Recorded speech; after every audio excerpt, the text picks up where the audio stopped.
¿qué tal?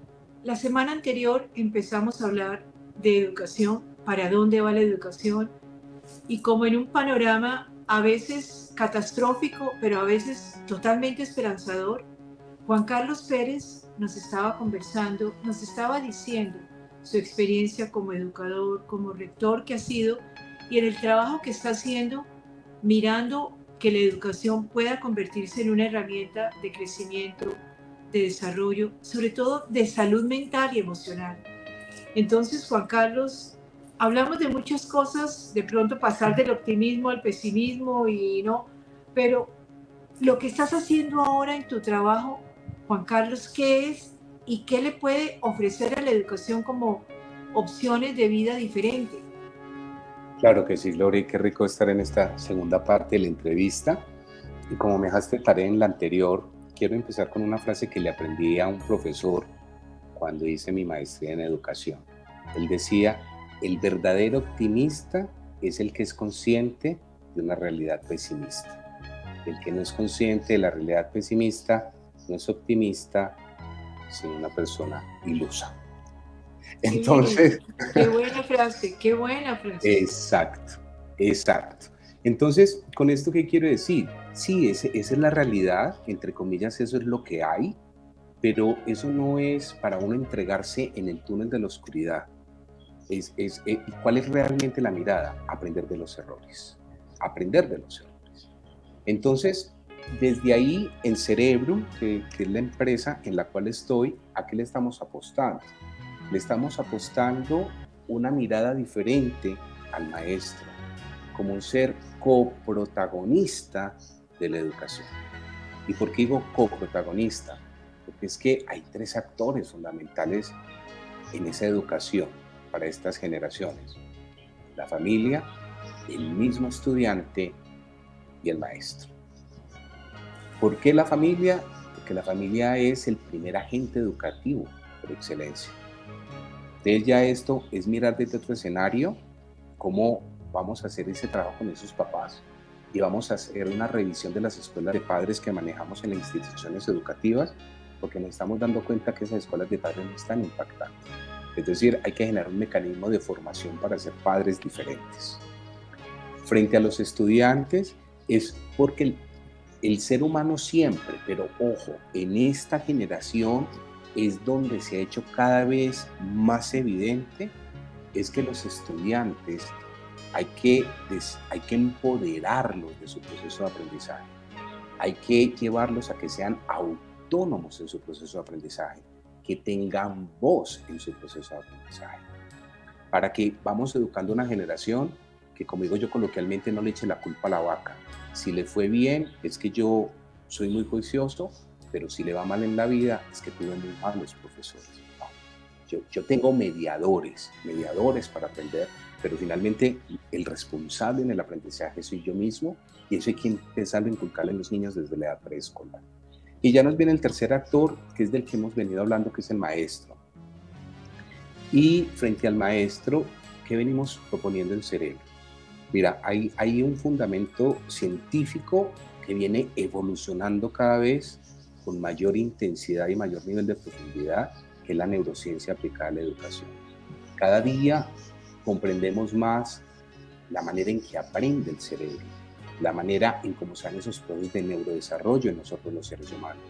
Hasta un punto, Gloria, que ya hemos adelantado sobre la relación que hay entre cerebro y espiritualidad, encontrando yo una evidencia científica que plantea que realmente nosotros los seres humanos traemos un pequeño nicho en nuestro cerebro que nos impulsa a la espiritualidad, obvio, entendiendo la espiritualidad distinto a religiosidad. Hay quienes la logran a través de la religiosidad, pero hay otros que no necesariamente necesitan de la religiosidad para llegar a la espiritualidad. En este momento no me acuerdo del autor, es un autor argentino, pero el libro es hermosísimo, se llama Las neuronas de Dios, donde nos dan todo ese soporte y ese bagaje. Entonces, la neurociencia nos está aportando demasiado para comprendernos más como ser humano. Entonces, el primer punto que nosotros estamos trabajando es brindarle este conocimiento a los maestros, para que comprendan, y aquí hago el verbo reflexivo, y se comprendan a ellos mismos, desde cómo desde su funcionamiento, desde su sistema nervioso, de lo que hablamos ahora, sus tres cerebros, es decir, el que está en la calota craneana, ¿cierto? El que más visualizamos, pero también tenemos neuronas en el corazón, también tenemos neuronas en nuestro sistema digestivo, que es lo que conformamos la microbiota, y que estos tres cerebros están unidos por el sistema vago. Y por decirte algo, Gloria, una alimentación inadecuada alimenta cerebro y afecta procesos de aprendizaje. Y somos un sistema muy, muy integrado. Entonces, primero es que el maestro tenga identificación de esto para que lo aplique a sí mismo y pueda comprender mejor sus estudiantes. Bueno, pero déjame, yo te aterrizo esto. Un Dale. maestro, ¿cómo llega a donde ti? Me estás hablando de una organización. Sí.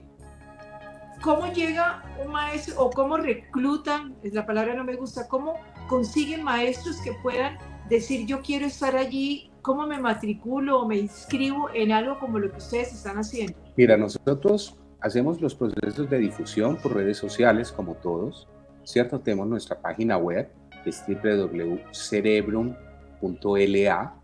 Ahí estamos permanentemente ofreciendo cursos. Cada 10 días abrimos webinar gratis para el maestro que nos quiera acompañar. Y en esta primera fase lo que buscamos es darles información para que tengan claridad. El que ya quiera profundizar más, ofrecemos unos diplomados virtuales. El que quiera ya tener un título más formal, tenemos convenio con 2 universidades, una en Costa Rica, otra en Bolivia, para hacer su maestría. Esto llamémoslo a nivel individual, pero la otra acción que hacemos es visitamos colegios, interactuamos con rectores. De hecho, estamos programando un evento ahora en octubre que queremos invitar unos rectores de Colombia, de Perú, de Chile, porque necesitamos que estos líderes educativos también se vayan apropiando de esto. Y con estos rectores que estamos buscando, darles procesos de asesoría y acompañamiento para que ellos vivan ese proceso de transformación interna en sus instituciones, de nuestra mano, pero queden con capacidad instalada y a la vez queden tan empoderados que podamos hacer efecto multiplicador, que esos colegios que están con nosotros, una vez vivencien el proceso, evidencien el cambio, sean agentes formadores y transformadores de otras instituciones educativas. Una pregunta muy harta, pero muy directa. Sin necesidad del gobierno, sin necesidad de los políticos. Sin necesidad de los políticos. Pero te voy a decir aquí algo harto, pues lo voy a hacer público, pero no doy el plazo. Tenemos un equipo muy interesante con rectores y demás que venimos trabajando, que es nuestro sueño presentarle al gobierno nacional una política educativa del bienestar del maestro para incidir en la calidad educativa. ¿Cómo garantizarle al maestro, cómo ofrecerle al menos bienestar al maestro? ¿De qué manera se hace, Juan Carlos? Pues hija, mira, eso a nivel, ¿qué es lo más importante? Si el rector de la institución, si es privada, o digamos los responsables de las secretarías de educación en lo local y en lo regional, nos escuchan y ven esta posibilidad. Pero te quiero decir algo, mira, no sé si tú alcanzaste a mirar a finales del año pasado, creo que fue finales de noviembre, se publicó el estudio que se hizo sobre salud mental en los maestros de Colombia.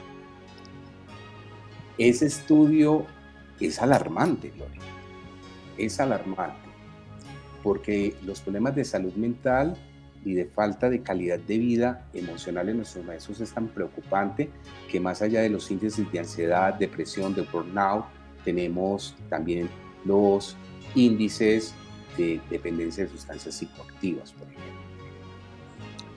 Ante esta situación es muy particular porque 3 gobiernos locales nos convocaron a nosotros para hacer acciones de bienestar con sus maestros.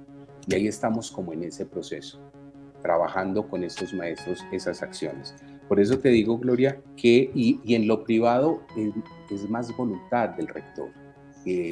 Por eso estamos queremos hacer este evento, buscando estos espacios para que los rectores vean que sí hay una opción clara. Y yo te lo voy a hablar como rector que fui. Es decir, claro que a mí me interesa el bienestar de mis maestros, pero yo también como rector tengo una junta encima, hablo de un colegio privado, tengo una junta encima que me está pidiendo retornos operativos de inversión, que me está pidiendo indicadores económicos, que me está pidiendo resultados en valoración de pruebas externas. Soy consciente de eso.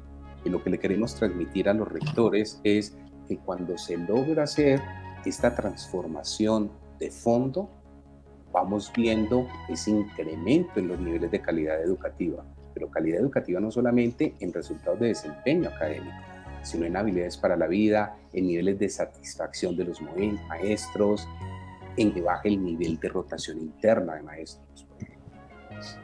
Vamos a comerciales y continuamos conversando, Juan Carlos.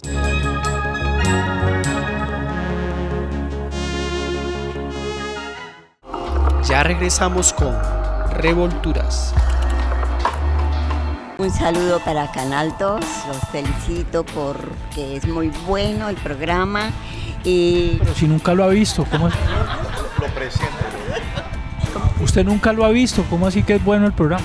Pero me imagino porque los caleños son buenos para todo. Es que dicen que yo me parezco a ella físicamente, pero me parece No, pero ahí ya no. del Estás Agustín hablando Codazzi. como puro mamerto. No, del Agustín Codazzi. No Se me son acusa ciertas. de eso. Yo tengo un equipo de investigadores muy fuerte. ¿Y tú? No, les espera un buen futuro, que es el número 3.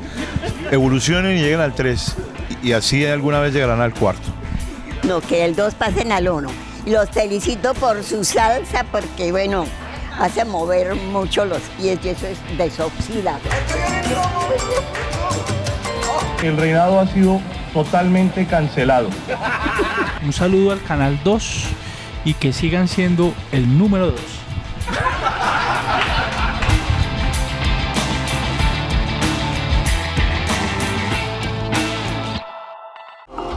Estamos con Revolturas.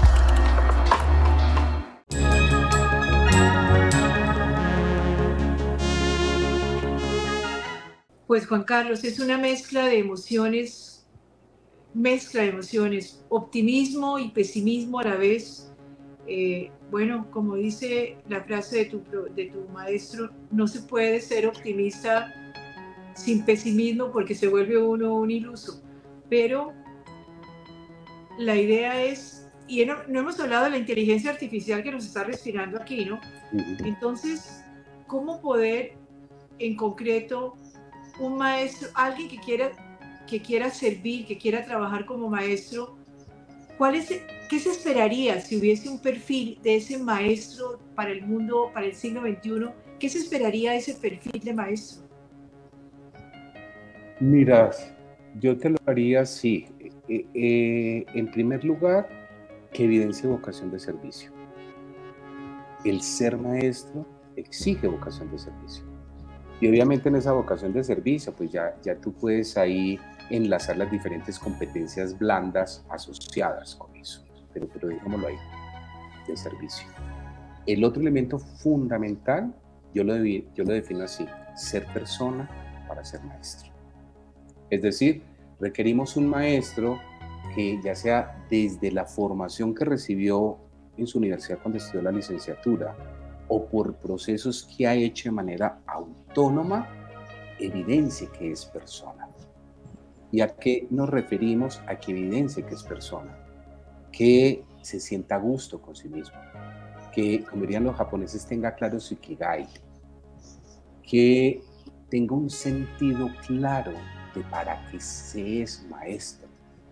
Y eso, ¿qué le va a permitir? Tener un alto nivel de resistencia a la frustración. Porque el ser maestro nos implica estar frustrándonos permanentemente. Y hay que saber lidiar con ese elemento. En ese primero ser persona para ser maestro, que tenga esas competencias que le permiten, como diría Leonardo Wolff, el teólogo brasilero, tener una ética del cuidado. ¿Y qué es una ética del cuidado? Saberse cuidar a sí mismo para saber cuidar de otro y saber cuidar del entorno. Y el tercer perfil que plantearía ya es desde lo las competencias técnicas, es decir, lo pedagógico curricular. Un maestro formado en la neurociencia, un maestro con claridad en lo que son las pedagogías activas, es decir, aquellas que se centran en el estudiante, donde desde ahí una clase para un ambiente áulico no se monta pensando en lo que yo creo como maestro que es mejor para un grupo, sino que se monta de una manera personalizada, acorde con las características de mis estudiantes, buscando que esa experiencia de aprendizaje para ellos sea auténtica, fomente la autonomía, sea altamente colaborativa y desarrolle la creatividad, entendiendo la creatividad como la capacidad de dar respuesta a problemas de manera innovadora. ¿Eso ya se está haciendo en Colombia? Poco a poco. Ya hay facultades que están planteando, Gloria, lo de la neuroeducación. Cuando les enseñan modelos pedagógicos y curriculares, les están hablando de las pedagogías activas, pero hay una resistencia, Gloria, y es, aquí le echo yo mano a lo que dice esta famosa psicóloga americana Carol Dweck, es que los seres humanos hemos sido formados para tener un fixed mindset, es decir, una mentalidad fija, o un growth mindset, una mentalidad de crecimiento. ¿Con qué nos encontramos? Que nuestro sistema educativo nos va montando una narrativa para tener un fixed mindset, es decir, una mentalidad fija. Entonces, si esto siempre se ha hecho así, ¿para qué lo voy a cambiar? Si esto me ha funcionado, ¿para qué lo voy a cambiar? Ese es uno de los retos grandes que tenemos. Entonces, sí tenemos maestros que incluso en las unidades están siendo formados ahora, o los que han hecho actualizaciones, ya sea por especializaciones, maestrías o diplomados, les dan la información, Gloria, pero como digo yo, algunos de ellos no los moja el agua bautismal. A todo te dicen que sí, pero cuando tú entras al aula, siguen llevando la experiencia en el aula de la misma manera que si no hubieran visto esto, ¿cierto? Ese es un punto que hay que trabajar. Y el otro elemento, ya para terminarte con el perfil, es saber manejar las tecnologías de la información y la comunicación y optimizar la inteligencia artificial. No ver la inteligencia artificial como el enemigo, sino como el gran aliado, porque el maestro que aprende a utilizar adecuadamente la inteligencia artificial va a disminuir mucha de la carga de tiempo que pone para planear, para diseñar, y eso se lo deja a la inteligencia artificial. Él simplemente verifica y le va a quedar mucho más tiempo para hacer lo que tiene que hacer, y es mediar ese proceso de aprendizaje. No hemos hablado del estudiante, hemos hablado de otras cosas, pero no. Ese muchachito o esa muchachita que llega a clase, al colegio, ¿cómo le explicas que hay optimismo en el mundo con la guerra de Gaza? ¿Cómo poder generar en esas generaciones algo de esperanza? Pues mira, ya verás que yo, si me desarrollo la empatía cognitiva con las generaciones que tenemos ahora, lo que a nosotros nos genera desesperanza, a ellos no les está generando tanta desesperanza. Es decir, en el sistema educativo actual, y te hablo de preescolar y tú, cuarto, quinto semestre de universidad, por menos mucho más allá, tenemos unas generaciones, ¿cierto? Estamos terminando de formar millennials, centennials, tenemos los alfa, y según los que estudian las generaciones, todavía no ha llegado el informe, en 2025 se da el marco y la caracterización de estas nuevas generaciones. ¿Qué tienen en común estas generaciones? Unas generaciones hermosísimas, yo las amo. ¿Por qué? Porque traen un chip de inclusión mucho más fuerte que el nuestro. Ellos tienen una mayor capacidad de ver al otro que es diferente a mí. Lo que pasa es que por las narrativas socioculturales hay veces las pierden. Pero si tú miras, es la generación que puede que se deje seducir de manera mentirosa, pero se te meten a las causas ambientales, por los animales, por la naturaleza, se te meten en las manifestaciones que van en contra de inequidades que como sociedad estamos haciendo. Es decir, es una generación que, llamemos esa parte social, esa parte de que no estoy solo, entre comillas, ellos la tienen. Pero ¿qué pasa con esta generación? Es la generación que por el tipo de familia y la sociedad en las que le tocó nacer y desarrollarse, tienen baja resistencia a la frustración. La satisfacción del deseo debe ser inmediata. Por la incidencia de la información a través de las redes y sus mecanismos de acceso, ellos prefieren tener la extensión de un océano, así sea con la profundidad de 1 centímetro. Entonces ellos no profundizan en el conocimiento, ellos no profundizan en hechos, ellos prefieren tener extensión. Ellos le dan más credibilidad a lo que está validado en redes que a lo que te valida una universidad. Es decir, tienen unos códigos de referenciación diferentes. ¿Esto a qué ha llevado? Ha llevado a que, por un lado, cada día está más fuerte lo que yo llamo las características de las E en las generaciones. ¿Y cuáles son esas E? Ególatras, egocéntricos y egoísmo desde el punto de vista inadecuado.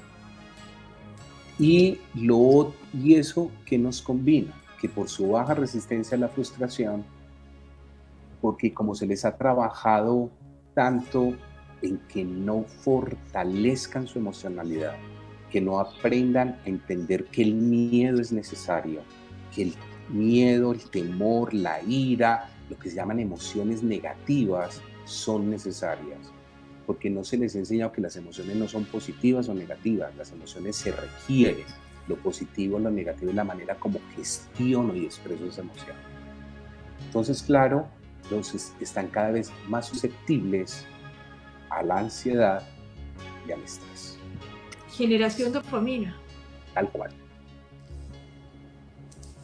Y el maestro tiene que estar preparado para manejar esa generación dopamina, manejar la frustración de él, del maestro, del sistema. Sí, pues es que Gloria, te voy a dar un dato. En este colegio de Cali, no sé si puedo decir el nombre, que yo fui rector, por donde tú me conociste. Cuando yo fui rector allá, yo me retiré de allá en el 2003, ¿sí? O sea, ya hace más de 10 años. Desde ese entonces, Gloria, yo le decía a una amiga en común que tú y yo tenemos, a Alba, yo le decía, es que estoy en un momento muy complejo porque estoy manejando 3 generaciones de adolescentes. Mis estudiantes, profesores que son profesores de estos adolescentes y padres de familia que son adolescentes, padres de estos adolescentes. Entonces mira cómo desde hace 14, 15 años ya venimos viviendo unas dinámicas de falta de madurez generacional. Porque si tú me preguntas, el problema que tenemos con la generación actual no es de la generación actual, es que la generación actual tiene su reto. Cada generación tiene su reto. ¿Dónde está la dificultad? Que por ese ideal del mercado de siempre joven, de ver el proceso de madurez con un miedo asociado al envejecimiento de decrepitud, entonces tenemos unos adultos que no han asumido ser adultos para encargarse de educar unos niños y unos adolescentes. Eso para mí es lo que cada día hace más compleja la situación. Pero hay optimismo. Como siempre. Como siempre. ¿Por qué? Por una razón. Gloria, puede sonar a un escenario común, pero tú empiezas a cavar un hoyo en la tierra y a medida que vas profundizando te dices voy más hondo, pero a partir de la mitad ya no vas más hondo, estás empezando a salir.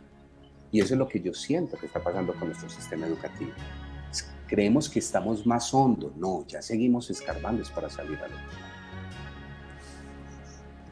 No es nada fácil estos estudiantes, tú lo dices, esas 3 generaciones de adolescentes, las 3, como lo veías, los padres, los maestros y los mismos adolescentes, realmente no es nada fácil enfrentar esa situación, ¿no?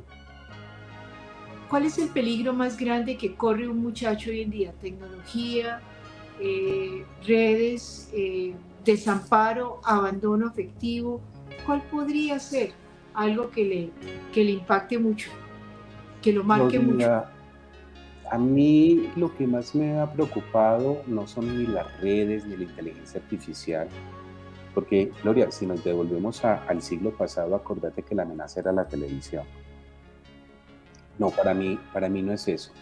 Para mí la amenaza a lo que quiero decir es, amenaza es aquello que es externo a mí. Lo que pasa es que la amenaza es una cara de la moneda, la otra cara es la oportunidad. De lo externo a mí, dependiendo de mi postura como ser humano, o es una amenaza, o esa amenaza yo veo la oportunidad. Okay.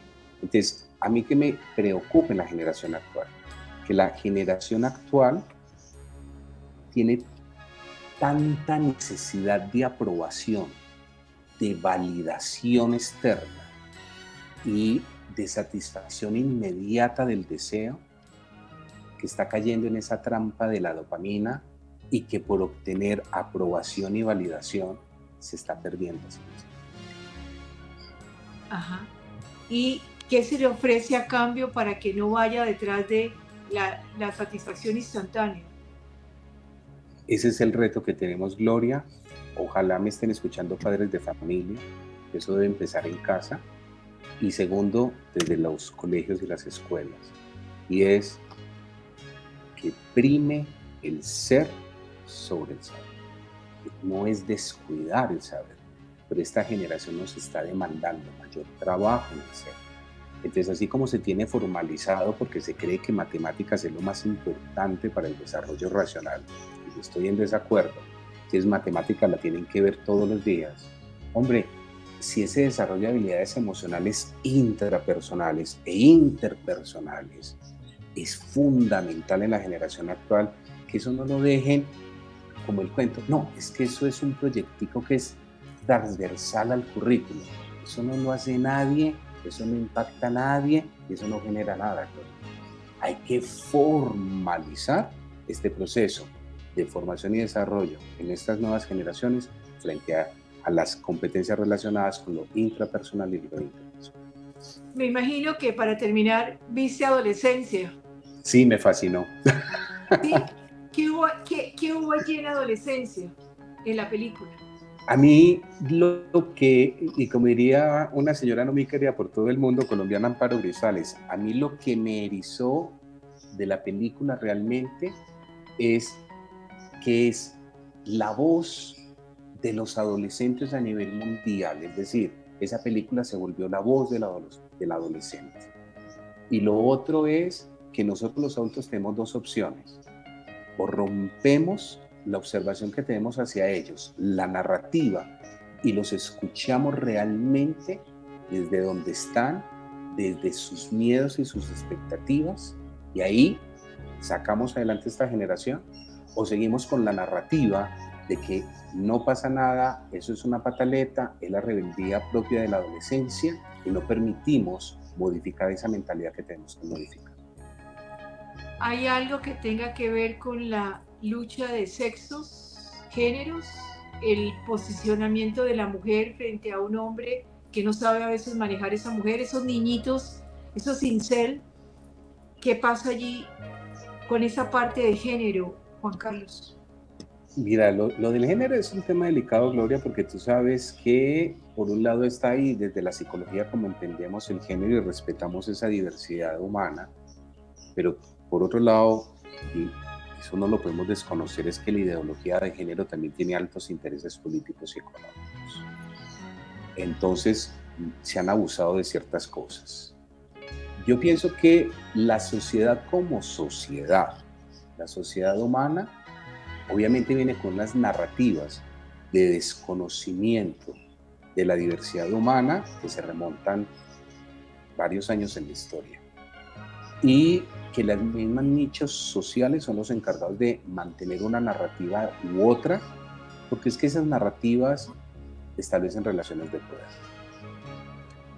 Frente a lo que se está dando ahora, que eso es parte de lo que digo, más allá de decir si eres hombre, eres mujer, si eres binario, si no eres no binario, si eres trans, si no eres trans, más allá de ese mundo de opciones que se da, yo pienso que lo que hay que trabajar fuertemente es que tú eres un ser humano, único e irrepetible, y que con cada ser humano que tú te encuentras es un espejo de una posibilidad interna que tú tienes, pero no has expresado, no has desarrollado.